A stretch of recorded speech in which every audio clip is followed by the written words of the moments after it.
Tantric Alchemy and the Red Bride. Welcome back to another episode of Wild Feminine Magic. Make sure to subscribe to the channel. Let's get into the video. Shakti is the ultimate, creative power of the universe who teaches us we are all one.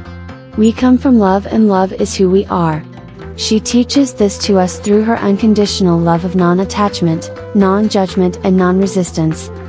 She is truly the Divine Mother and the Divine Lover, fully embodied, whole and sovereign unto herself. Her priestesses were teachers and alchemists on the path of non-dualistic love. She returns to us now in a time when we need her more than ever so she can hold us in her embrace and help us remember the ways of divine love. In India, Shaktism is a goddess-centric tradition of Hinduism. Mahadevi is the eternal mother goddess and includes many facets of the goddesses, from Parvati to that of Durga, Kali, Saraswati, Lakshmi, Parvati, and Tripura. The goddess-focused tradition is very popular in northeastern India, particularly West Bengal, Odisha, Bihar, Jharkhand, Tripura, and Assam, which it celebrates festivals such as the Durga Puja. Shaktism is known for its various sub-traditions of Tantra and a devotion to beloved consciousness. An intense love of deity is more important than simple obedience like Radha's devotional love for Krishna. In Shaktism, the goddess is considered as the Shakti/energy of Vishnu and Shiva respectively, and revered prominently in numerous Hindu temples and festivals. 2. The origins of Shakti worship can also be traced to Indus Valley civilization, where we find early evidence of reverence for the female aspect of God in Hinduism. In a passage in chapter 10.125 of the Rig Veda, also called the Devi Suktam hymn, 13:14-15. I am the queen, the gatherer up of treasures, most thoughtful, first of those who merit worship. Thus gods have established me in many places with many homes to enter and abide in. Through me alone all eat the food that feeds them, each man who sees, breathes, hears the word outspoken. They know it not, yet I reside in the essence of the universe. Hear, one and all, the truth as I declare it. I, verily, myself announce and utter the word that gods and men alike shall welcome. I make the man I love exceeding mighty, make him nourished, a sage, and one who knows Brahman.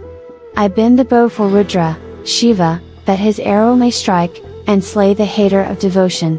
I rouse and order battle for the people, I created earth and heaven and reside as their inner controller. On the world summit I bring forth Sky the Father, my home is in the waters, in the ocean as mother. Thence I pervade all existing creatures, as their inner supreme self, and manifest them with my body. I created all worlds at my will, without any higher being, and permeate and dwell within them. The eternal and infinite consciousness is I, it is my greatness dwelling in everything. Devi Sukta, Rig Veda 10.125.3 to 10.125.8, 13:14-15. Shaktism's focus on the divine female does not reject the male. It embraces sacred union and rejects any duality of the masculine-feminine or any kind of separation. The belief system is of nature being divine and that we are one with nature and the divine. There is no separation. Devi is considered to be the cosmos itself. She is the embodiment of energy, matter and soul, the motivating force behind all action and existence in the material universe.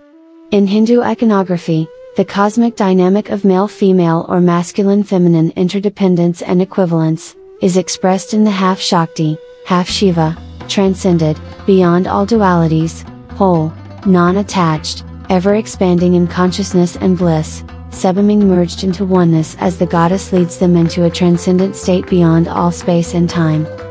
The imagery of this in the east of two snakes or two dragons, one white and one black, each opposing the other, coming together in unity and oneness, eventually expanding into a larger spiral.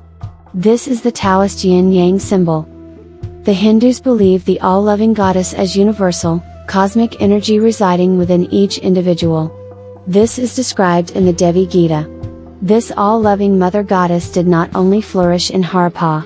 10,000 miles across to the Mediterranean, she flourished in prehistoric Europe on an island called Crete. The same tradition we find in the Indus Valley civilization and in Harappa, We also find in the Cretan goddess cults of the ancient snake goddess and the pre-Hellenic Demeter Persephone myth, which is the ritual initiation path from separation to union and integration. Goddess Persephone represents union and non-duality. In the myth, Persephone is separated from her mother and all the attachments she has to the material world. At first, she perceives herself as separate from others, and life has only two distinct possibilities, good or bad. Once she sees things as either good or bad, we are thrust into a state of trying to avoid the bad things and ensure the good things. We seek to control events and we become quite stressed when things don't go our way. We seek a state in which we can experience constant winning without the possibility of losing. This is ultimately frustrating and hopeless. Eventually, her intuition and inner knowing lead her to a path of non-choosing. She learns non-attachment and an indifference to people and events. She learns to accept that there is no winning without losing, no light without dark, no yin without yin. It is also an understanding that what things seem to be at one moment may not be the way they turn out, and that there is ultimately no need to worry. In the Demeter Persephone myth, Persephone takes the ritual path of the black snake as she descends into the underworld to meet Hades. Hades is a symbol of power, regeneration and rebirth.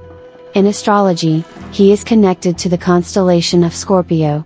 Scorpions, dragons and snakes are all associated with scorpionic power of change and transformation. Hades is also associated with the planet Pluto, the fiery force behind personal power and rebirth.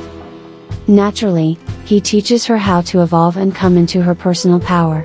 In this sacred fire, they both heal and meet each other as equals in the holy alchemy and holy fire of the underworld. Their love ignites her transformation in the underworld, and their sacred marriage or 𝐥𝐤𝐤𝐵𝐿 results in the fertility of the land. The concept of the 𝐥𝐤𝐤𝐵𝐿 is an ancient ritual of uniting the king and queen of a land to ensure its fertility and abundance. The king receives power from the land and the sovereign goddess who gives that power to him. In this way, Goddess Persephone becomes a master of both worlds, and she represents union and non-duality. She becomes queen of the underworld as well as goddess of rebirth and renewal. She becomes a psychopomp and guide to other souls wishing to be initiated through the alchemical process to heal their wounds or find their creative destiny. She becomes the Tantric High Priestess, parting the veils for initiatives and guiding them towards understanding their wholeness. Shakti is the Tantric Alchemist. The path of wholeness and non-duality is the philosophy behind alchemy and higher truth taught across the wisdom traditions of the major mystery schools of the world. In alchemical traditions, we see the iconography of two snakes intertwining around a staff or a cup, eventually meeting at the top where there are wings and a crown. This represents the liberation of the soul's creative energy and power and the spirit's journey to reach enlightenment. The same Kundalini initiations taught in the yogic mystery schools of the Indus Valley civilization were also taught in pre-Hellenic Eleusis and Egypt, where Mary Magdalene and Yeshua were students of the mysteries. They eventually became high priest and high priestess. Mary Magdalene became the high priestess of Isis. The same sacred marriage we see with Shiva Shakti and in the Persephone Hades myth is what Mary Magdalene and Yeshua also ritually enacted and lived. She was the Red Bride, holder of the Grail and giver of. She represented the holy blood, and the holy grail of the ancient Kundalini wisdom. When this path was all but taken over by a patriarchal system, the feminine life-giving grail, the path of the black snake and Kundalini mysteries through royal sacred marriage disappeared. Mary Magdalene's teachings and gospel became lost to us. She is very often shown to us in the color red. Why? Because Shakti is red. It is the color of the life force and the holy blood that gives us breath, life and initiation. The holy gift of life was honored through a woman. The Red Bride, who is always and forever, will be Shakti, primordial power of the universe. That brings us to the end of today's video all about Tantric Alchemy and the Red Bride. If you enjoyed this episode, remember to leave a thumbs up and to subscribe to Wild Feminine Magic for even more fascinating content, just like this.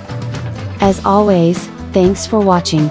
See you again soon in the next one.